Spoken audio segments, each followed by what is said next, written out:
Hello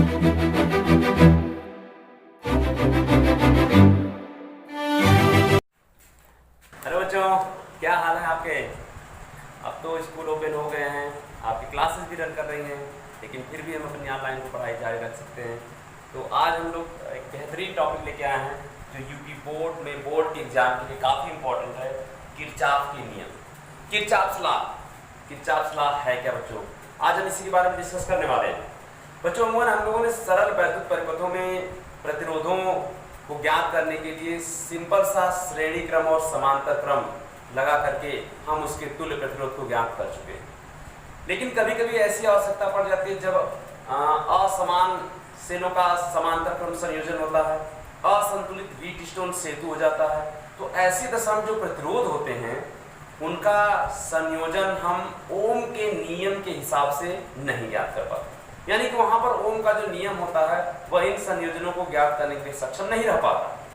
तो ऐसी दशा में प्रसिद्ध वैज्ञानिक व्हीटस्टोन ने 1842 ईस्वी में एक ऐसे नियम को प्रतिपादित किया और उन्हीं के द्वारा दिए गए नियमों को ही हम किरचॉफ के नियम कहते हैं, जिसके द्वारा हम जटिल से जटिल परिपथों में प्रयोग होने वाले वैद्युत प्रतिरोधों को हम बहुत ही आसानी से ज्ञात कर सकते हैं।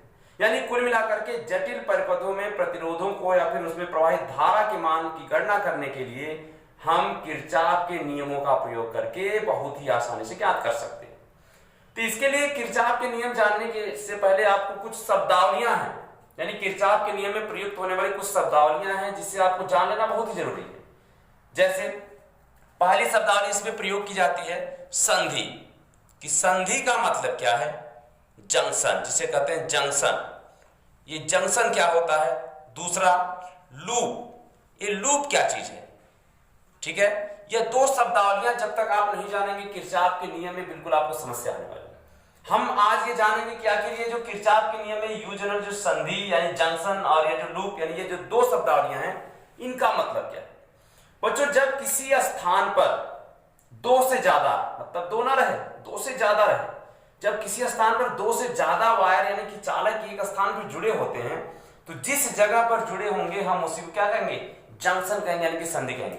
जैसे एक तार आपका इधर से आ रहा है, एक चालक इधर से आ रहा है, दूसरा इधर चला गया, तो यह जो पॉइंट आपको दिख रहा है इसी को हम लोग क्या कहते हैं? जंक्शन कहते हैं, यानी कि संधि कहते हैं।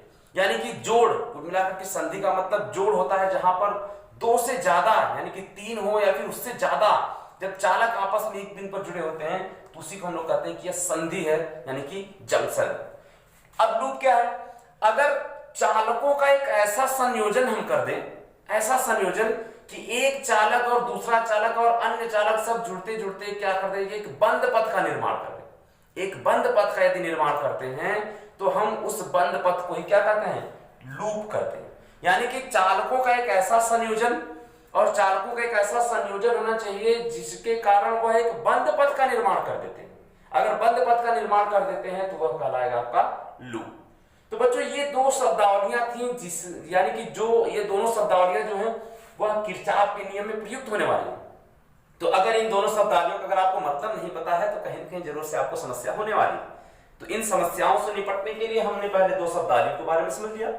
अब इसके बाद किरचॉफ ने जो दो नियम दिए हैं, यानी किरचॉफ ने दो नियम दिए, अब दोनों नियमों को हम बारी बारी से क्या करते हैं? पढ़ ले रहे हैं कि भाई दोनों नियम उनके है क्या। किरचॉफ का फर्स्ट लॉ। अब किरचॉफ का जो पहला नियम होता है उसे हम कहते हैं पहला नियम अथवा संधि का नियम। यानी किरचॉफ के संधि का नियम क्या है? तो किरचॉफ के संधि का नियम है कि अगर किसी वैद्युत परिपथ में किसी संधि पर कुछ धाराएं मिलती हैं तो उन सभी धाराओं का जो बीजगणितीय योग होता है वह 0 के बराबर हो जाता है। यानी कि किसी वैद्युत परिपथ में किसी संधि पर मिलने वाली समस्त धाराओं का जो बीजगणितीय योग होता है वह 0 के बराबर होता है। यह किरचॉफ का पहला नियम है जिसे हम पहला नियम या फिर संधि का नियम भी कहते हैं। यानी कि किसी वैद्युत परिपथ में किसी संधि पर मिलने वाली समस्त धाराओं का जो बीजगणितीय योग होता है वह 0 होता है। तो इस नियम को लगाते समय चिन्ह परिपाटी यह प्रयोग की जाती है कि अगर किसी संधि पर धाराएं आ रही हैं तो हम उसे धनात्मक ले लेंगे और संधि से दूर जा रही हैं तो उसे हम क्या करेंगे? ऋणात्मक ले लेंगे। यानी कि फिगर के द्वारा हम दिखा सकते हैं कि कोई एक धारा यहाँ है जो कि धारा I1 है, इस संधि पर आ रही है। दूसरी धारा क्या है, I2 है, वो भी इसी संधि पर आ रही है। तीसरी धारा जो है वो क्या है, I3 है, वो भी इसी संधि पर आ रही है। और यहाँ से चौथी धारा निकल के जा रही है I4 और एक पांचवी धारा निकल के जा रही है यहाँ से I5 और ये संधि हो गई हमारी O। तो इसका मतलब है कि तीन धाराएं यानी कि I1, I2 और I3 इस संधि पर आ रही हैं, संधि की ओर आ रही हैं, और I4 और I5 इस संधि से दूर जा रही हैं। इसका मतलब है कि किरचॉफ के पहले नियम में जब हम चिन्ह परिपाटी लगाते हैं तो यह जो पहली धारा, दूसरी धारा, तीसरी धारा जो कि संधि की ओर आ रही हैं उनका मान हम धनात्मक ले लेते हैं, और ये जो चौथी धारा, पांचवी धारा जो संधि से दूर जा रही है उनका मान क्या रख देंगे, हम ऋणात्मक ले लेते हैं। इसका मतलब है कि आने वाली धाराओं का योग जो होगा वह जाने वाली धाराओं के योग के बराबर हो जाएगा। यानी कि किसी वैद्युत परिपथ में जितनी धारा किसी संधि पर आती है ठीक उतनी धारा संधि से दूर चली जाती है। यानी कि समस्त धाराओं का जो बीजगणितीय योग हो जाएगा किसी संधि पर हो जाएगा 0। तो इसका मतलब हम कह सकते हैं कि अर्थात यह जो सिग्मा आई है इसका मान क्या हो जाएगा, 0 हो जाएगा। यही क्या है कि हमारे संधि का नियम है अथवा किरचॉफ का पहला नियम। यानी किसी वैद्युत परिपथ में किसी संधि पर आने वाली या किसी संधि पर मिलने वाली समस्त वैद्युत धाराओं का जो बीजगणितीय योग होता है वह 0 के बराबर होता है। यानी कि सिग्मा आई इक्वल टू हो गया 0। तो सिग्मा आई इक्वल टू 0 का मतलब है कि जितनी धाराएं लिखी हैं सबका योगफल 0। और चिन्ह परिपाटी क्या हो गई कि आने वाली धारा धनात्मक और इससे दूर जाने वाली धारा ऋणात्मक। यानी कि हम कह सकते हैं कि I1 plus I2 plus I3 minus I4 minus I5 बराबर 0 हो गया। इसका मतलब है कि I1 plus I2 plus I3 बराबर I4 प्लस ये हो जाएगा I5। यानी कि संधि की तरफ आने वाली धाराओं का योगफल संधि से दूर जाने वाली धाराओं के योग की क्या हो गया, बराबर हो गया। ठीक है। अब किरचॉफ का जो पहला नियम है यह भी बताता है कि जो जोड़ लगा यानी जहां संधि है यानी जहां गांठ बनी हुई उस बिंदु पर न तो आवेश का संचय होगा और नहीं आवेश वहां से जाएगा। इसका मतलब है कि जितना आवेश आ रहा उतना जा रहा, यानी आवेश में किसी प्रकार कोई कमी नहीं हो रही। और जब आवेश में किसी प्रकार कमी नहीं हो रही तो इसका मतलब है कि किरचॉफ का जो पहला नियम है वह आवेश के संरक्षण को व्यक्त कर रहा है। किरचॉफ का पहला नियम आवेश के संरक्षण को व्यक्त कर रहा है। यानी कि हम कह सकते हैं किरचॉफ का प्रथम नियम जो है वह आवेश संरक्षण के सिद्धांत पर आधारित है। किरचॉफ का फर्स्ट लॉ आवेश संरक्षण के सिद्धांत पर आधारित है। इस बात को याद रखिएगा क्योंकि बोर्ड के एग्जाम में अक्सर करके क्वेश्चन पूछा जाता है कि किरचॉफ का पहला नियम किस सिद्धांत पर आधारित है। किरचॉफ का पहला नियम जो है वह आवेश संरक्षण के सिद्धांत पर आधारित है। किरचॉफ के पहले नियम को हम धाराओं का नियम भी कहते हैं, धाराओं का नियम, क्योंकि यह क्या है, वैद्युत धाराओं से संबंधित है, इसलिए हम इसे कहते हैं कि यह धाराओं का नियम है। धाराओं का नियम किरचॉफ्स करंट लॉ यानी कि किरचॉफ्स करंट लॉ KCL। अभी KCL क्या है भाई, KCL कहां से आ गया, तो KCL का मतलब है किरचॉफ्स करंट लॉ, यानी कि पहले नियम को हम KCL भी कह सकते हैं। KCL, अब इसको ध्यान रखिएगा भाई, KCL का मतलब क्या है, KCL का मतलब हो गया किरचॉफ्स करंट लॉ।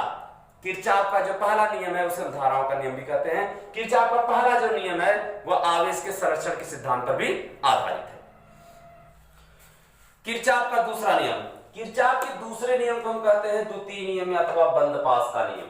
किरचॉफ का जो पहला नियम था वह था आपका संधि का नियम अथवा पहला नियम, जिसे हम धाराओं का नियम भी कहते हैं। अब दूसरा जो नियम है द्वितीय नियम अथवा बंद पास के नियम से जाना जाता है। हमने पास के बारे में पहले ही यानी कि किरचॉफ के नियम की जो शब्दावली थी कि पास किसे कहते हैं, हमने उससे सबसे पहले ये समझ लिया था, यानी कि चालकों का एक ऐसा बंद पथ होगा, उसी बंद पथ को हम कहेंगे क्या, पास कहेंगे।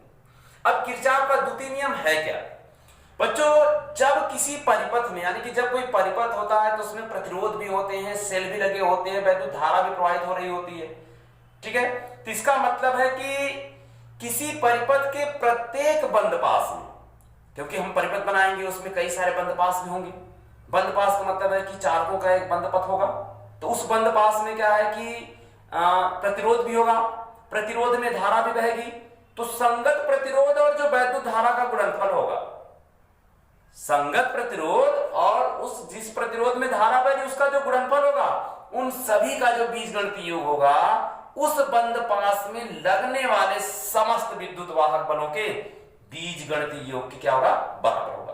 बच्चों यही हमारा है क्या, किरचॉफ का दूसरा नियम अथवा बंद पास का नियम है कि किसी वैद्युत परिपथ के विभिन्न खंडों में बहने वाली धाराओं तथा संगत प्रतिरोधों के गुणनफलों का बीजगणितीय योग उस बंद पास में लगने वाले समस्त विद्युत वाहक बलों के बीजगणितीय योग के बराबर होता है। इसका मतलब है कि हम कह सकते हैं कि सिग्मा आई आर बराबर सिग्मा ई, यानी कि वैद्युत धारा और जो वैद्युत धारा जिस प्रतिरोध में बह रही है उन दोनों के गुणनफलों का बीजगणितीय योग उस बंद पास में जो भी सेल लगा होगा उस सेल के विद्युत वाहक बलों का जो बीजगणितीय योग होगा उसी के ठीक क्या होगा, बराबर हो जाएगा। अब इसमें भी भाई चिन्ह परिपाटी तो यूज होनी ही है, क्योंकि वैद्युत धारा में कई सारे बंद पास होंगे, कई सारे उसमें सेल लगे होंगे, कई सारे यानी कि जितने सेल लगेंगे धाराएं भी ठीक उतनी बहेंगी, संधि भी उसी में होगी। और जब संधि होगी तो इसका मतलब है कि धाराएं डिवाइड भी होंगी और आपस में जुड़ेंगी भी किरचॉफ के पहले नियम के अनुसार। तो जब इतनी सारी बातें होंगी तो इसका मतलब है कि चिन्ह परिपाटी तो होना लाजमी है। अब चिन्ह परिपाटी क्या लिया जाएगा, देखिए बच्चों चिन्ह परिपाटी हम इसमें भी यूज करते हैं और चिन्ह परिपाटी होती है जब हम वैद्युत धारा के प्रवाह की दिशा में चलते हैं। जब हम वैद्युत धारा के प्रवाह की दिशा में चलते हैं तो ऐसी दशा में वैद्युत धारा और संगत प्रतिरोध के गुणनफल को धनात्मक ले लेते हैं। जब हम वैद्युत धारा यानी कि सेल के धन सिरे से वैद्युत धारा निकल रही है और जब निकल रही है तो जिस पथ को अपनाते हुए आगे बढ़ रही है, तो जिस रास्ते में आगे बढ़ रही है अगर उस रास्ते में प्रतिरोध मिल गया उसी ठीक रास्ते में यानी कि धारा के बहने की दिशा में, तो ऐसी दशा में धारा और प्रतिरोध का जो गुणनफल होगा वह धनात्मक लिया जाएगा। और अगर जो सेल यूज हुआ है तो सेल का मतलब है कि भाई उसमें वैद्युत अपघट्ट भी होगा, उसका वैद्युत अपघट्ट है तो सेल का मतलब उसमें के ऋण इलेक्ट्रोड होगा या तो धन इलेक्ट्रोड होगा। तो अगर जो आवेश प्रवाह हो रहा है वह वैद्युत अपघट्ट में ऋण इलेक्ट्रोड से धन इलेक्ट्रोड की ओर हो रहा है, तो ऐसी दशा में जो सेल का विद्युत वाहक बल होता है हम उसे क्या करते हैं, धनात्मक ले लेते हैं। उसे क्या करेंगे, धनात्मक ले लेंगे। मैं आपको फिगर से बता दे रहा हूं कि कब धारा और प्रतिरोध का जो गुणनफल होगा वह धनात्मक होगा और कब सेल का विद्युत वाहक बल होगा वह ऋणात्मक होगा। आपको बिल्कुल सब बातें क्या हो रही क्लियर हो जाएंगी। बस एक मिनट में देखते रहिए कि कैसे कौन क्या चीजें धनात्मक होंगी और क्या चीजें ऋणात्मक होने वाली हैं। चार फिगर आपको सामने दिख रहे होंगे। पहला फिगर ये है, दूसरा ये है, तीसरा है, चौथा है। दो फिगरों में हमने दिखाया है कब धारा और प्रतिरोध का गुणनफल क्या है, ऋणात्मक है, और कब धारा और प्रतिरोध का गुणनफल क्या है, धनात्मक है। कब विद्युत वाहक बल धनात्मक होगा और कब विद्युत वाहक बल ऋणात्मक होगा। बच्चों ध्यान से अगर इस परिपथ में देखा जाए तो धारा की दिशा A से B की तरफ जा रही है और हमारा जो पथ है वह अभी क्या है, A से B की तरफ है। ऐसी दशा में धारा और जो प्रतिरोध का गुणनफल होगा वह क्या होगा, माइनस में लिया जाएगा। क्यों, क्योंकि धारा A से B की तरफ आ रही है। जब हम इसका विभवांतर A और B का निकालेंगे तो विभवांतर क्या हो जाएगा, माइनस में हो जाएगा, क्योंकि VB माइनस VA लेना पड़ेगा। तो ऐसी दशा में जो धारा और प्रतिरोध का गुणनफल क्या हो जाएगा, माइनस में लिया जाएगा। अगर दूसरे फिगर में देखा जाए तो धारा A से B की तरफ जा रही है, इसका मतलब है कि A का विभव ज्यादा होगा, B का विभव कम होगा। आप जानते ही होंगे कि वैद्युत धारा हमेशा उच्च विभव से निम्न विभव की तरफ बहती है। तो A का विभव ज्यादा है यानी कि V का मान जो हो जाएगा VA माइनस VB होगा। ऐसी दशा में जो धारा और प्रतिरोध का गुणनफल है वह धनात्मक लिया जाएगा। इसी तरह से मैंने अभी बताया कि यह सेल का विद्युत वाहक बल इधर पॉजिटिव था इधर नेगेटिव, इसमें भी इधर नेगेटिव इधर पॉजिटिव। अगर हम क्या करते हैं कि जो हमारा पथ है वह माइनस से प्लस की ओर है, यानी कि ऋण इलेक्ट्रोड से धन इलेक्ट्रोड की ओर है, तो धन ऋण से धन इलेक्ट्रोड की तरफ होगा। तो ऐसी दशा में जो हमारा विद्युत वाहक बल होगा वह धनात्मक होगा।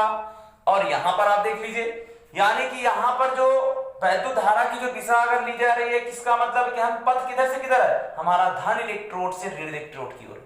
जब पथ धन इलेक्ट्रोड से ऋण इलेक्ट्रोड की तरफ होगा तो ऐसी दशा में जो हमारा विद्युत वाहक बल है वह नेगेटिव लिया जाएगा। तो बच्चों अगर आप इन चारों को ध्यान में रखेंगे तो किरचॉफ का दूसरा नियम लगाते समय जो भी चिन्ह परिपाठी होगी, यानी कि धारा और प्रतिरोध का गुणनफल कब धनात्मक होगा कब ऋणात्मक होगा, सेल का विद्युत वाहक बल कब धनात्मक होगा कब ऋणात्मक होगा, आपको सारी समस्याएं क्या हो जाएंगी, दूर हो जाएंगी। बस आपको यह क्या करिएगा कि अपने दिमाग में बिल्कुल अच्छी तरह से बैठा लीजिए। अब हम किरचॉफ का जो दूसरा नियम है, अब हम उसे फिगर से समझ लेते हैं कि भाई फिगर में कैसे बना करके उसको ज्ञात करेंगे। अब किरचॉफ के जो दूसरे नियम को भली भांति समझने के लिए अब हमने एक फिगर ले लिया है। अब इस फिगर के माध्यम से हम क्या कर सकते हैं कि किरचॉफ के जो दूसरा नियम है हम आसानी से समझ सकते हैं। किरचॉफ का जो दूसरा नियम लगाने के लिए जो भी बंद पास होता है, हम स्वेच्छा से चाहे क्लॉकवाइज चलते हैं चाहे एंटी क्लॉकवाइज, हम क्लॉकवाइज भी चल सकते हैं, हम एंटी क्लॉकवाइज भी चल सकते हैं। ये स्वैच्छिक है भाई, जैसे इच्छा हो ऐसे चल सकते हो। मन करे क्लॉकवाइज चलो, मन करे एंटी क्लॉकवाइज चलो, तुम्हारा मन, ठीक है। इसमें किसी का ये नहीं है कि भाई क्लॉकवाइज ही चलना है या फिर एंटी क्लॉकवाइज चलना है, जैसे जिसकी इच्छा हो चल सकता है, जैसे जिसको समझ में आए वैसे लूप को अब समझ सकता है, क्लॉकवाइज या फिर एंटी क्लॉकवाइज। बस समझना क्या है कि चिन्ह परिपाठी का ध्यान रखिएगा कि चिन्ह परिपाठी जो भी यूज करना है वह चिन्ह परिपाठी मिस्टेक ना हो, बाकी क्लॉकवाइज चले चाहे एंटी क्लॉकवाइज। अब हमने क्या किया, यहां पर एक बंद पास यानी कि दो बंद पास हमने ले लिए। एक आप हमने लिया है दो विद्युत वाहक बल हमने ले लिया है। ये हमारा विद्युत वाहक बल E1 हो गया और दूसरा यहाँ पर जो विद्युत वाहक बल है E2 ले लिया गया है, ठीक है। ये जो इलेक्ट्रोडों के चलने की दिशा हमने दिखा दी। तो एक सेल लगा है E1 और उसके साथ हमने एक प्रतिरोध लिया है R1, एक दूसरा यहाँ पर सेल लगा है E2 और उसके साथ एक और प्रतिरोध हमने लिया है R2, और यहां पर एक तीसरा भी प्रतिरोध लिया गया है R3 जिसके साथ कोई सेल नहीं लगा। अब हमें क्या करना है कि इसमें किरचॉफ के दूसरे नियम को लगा देना है। तो किरचॉफ का दूसरा भी नियम हम लगा सकते हैं और पहला नियम भी लगाना पड़ेगा। जैसे यानी कि किरचॉफ के प्रथम नियम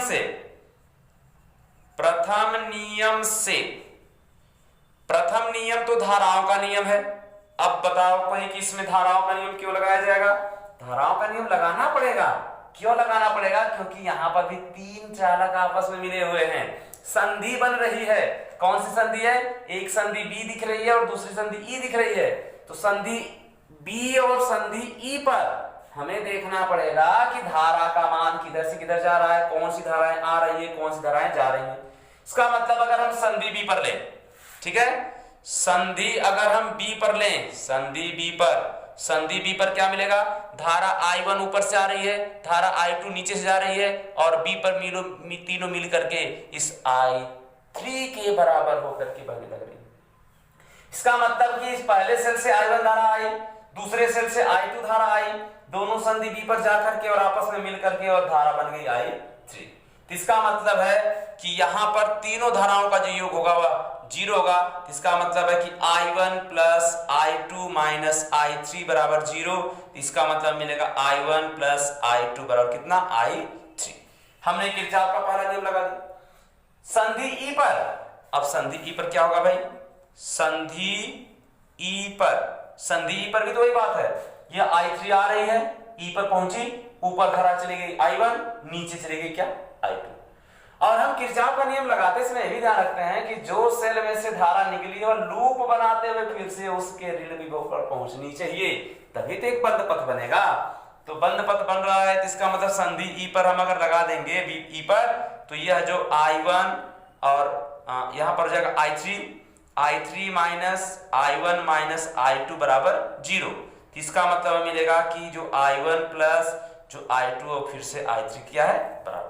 यानी कि हमने जो दो संधियां प्राप्त हुई थी, उन दोनों संधियों पर हमने क्या किया, किरचॉफ का पहला नियम लगा करके हमने धारा का मान ज्ञात कर लिया। अब किरचॉफ का दूसरे नियम से यानी बंद पास पर देखिए, तो यानी कि हम यहां पर निकालेंगे कि बंद पास प्रथम के लिए कौन सा बंद पास भाई, ध्यान से देख लीजिएगा कि बंद पास, जो बंद पास है A से शुरू है, कहां पर गया, बी पर आया, बी से कहां गया, ई पर गया, ई से कहां गया, एफ तक गया, एफ से फिर कहां गया, ए पर, में। यानी कि हमने जो बंद पास है ए बी ई एफ, ए में निकालना है। बंद पास का मतलब है कि जहां से चला और घूम करके फिर उसी बिंदु पर आ गया, तो हम उसे कहेंगे क्या, बंद पास। यानी बंद पथ, बंद पथ है उसी को क्या कहेंगे, हम बंद पास कहेंगे। तो जब हम बंद पथ निकालेंगे तो इसमें देखिए एक सेल ई लगा है, E1, इसमें बंद पास हम ले रहे हैं ए बी ई एफ, इधर चल रहे हैं, इधर, ठीक है। जब हम उधर चलेंगे तो ऐसी दशा में जो E1 का मान होगा वह क्या दिया जाएगा, नेगेटिव हो जाएगा। तो जब नेगेटिव होगा E1 का मान, तो इसका मतलब है हमें मिलेगा कि -E1 प्लस ये हो जाएगा IR1, I1 भी रहेगा क्योंकि धारा भी I1 है, वो भी I1 है, इसका मतलब है। और दूसरे की धारा यहाँ पर क्या, तीसरा वाला है, इसमें बह रहा है, तो ये भी प्लस कितना हो जाएगा कि I3 हो जाएगा, और ये हो जाएगा R3, और इसका जो मान हो जाएगा 0 के बराबर हो जाएगा। तो यहां से हमें मिलेगा कि I1 R1 plus I3 R3, और ये हो जाएगा आपका E1। यानी कि जो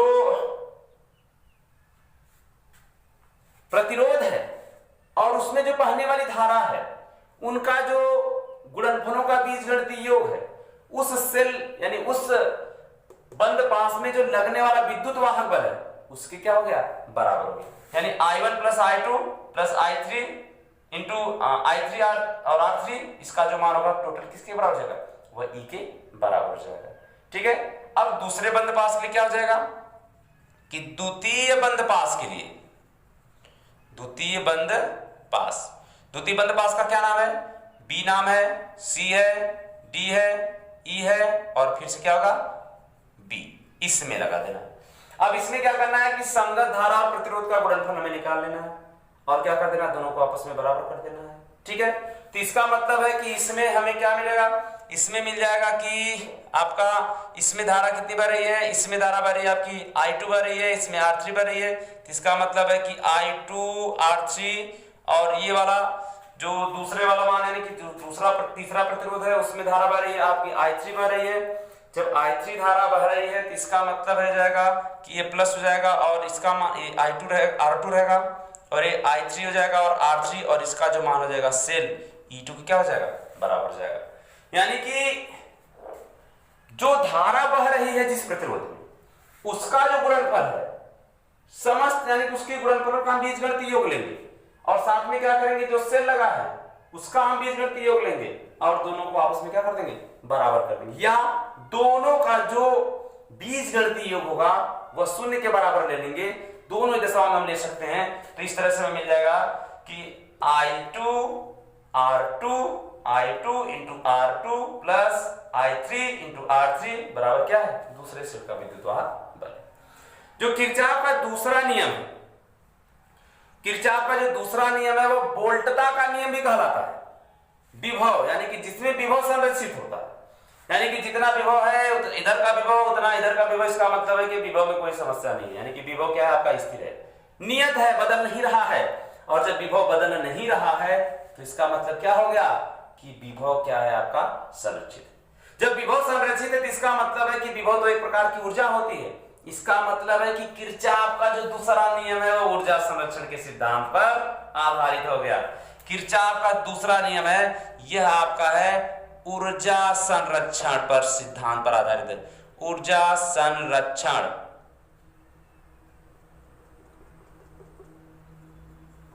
ऊर्जा संरक्षण के सिद्धांत पर क्या हो गया आपका, यह दूसरा जो नियम है आधारित है। जब ऊर्जा संरक्षण के नियम पर आधारित है, जबकि हमने इसमें क्या है कि विभवांतर निकाले, वोल्टेज निकाले हैं, तो किरचॉफ के दूसरे नियम को हम क्या कहते हैं, वोल्टता का नियम भी कहते हैं। इसे क्या कहते हैं हम, वोल्टता का नियम भी कहते हैं। यानी कि Kirchhoff's voltage law, Kirchhoff's voltage law KVL, इसके पहले हमने पढ़ा था KCL। तो अब भाई बताओ, KCL तो जान गए, तो अब बताओ कि KVL क्या है। KVL Kirchhoff's voltage law, KCL Kirchhoff's current law, यानी कि जैसे किरचॉफ्स करंट लॉ है वैसे किरचॉफ्स वोल्टेज लॉ। यानी कि किरचॉफ के पहले नियम को, किरचॉफ के पहले नियम को हम कहते हैं धाराओं का नियम। उसी प्रकार से हम कहते हैं किरचॉफ के दूसरे नियम को क्या कहेंगे, किरचॉफ से वोल्टेज लॉ यानी कि वोल्टता का नियम भी कहलाता है। किरचॉफ का पहला नियम जो है आवेश संरक्षण के सिद्धांत पर आधारित है। किरचॉफ का दूसरा जो नियम है वह ऊर्जा संरक्षण के सिद्धांत पर आधारित है।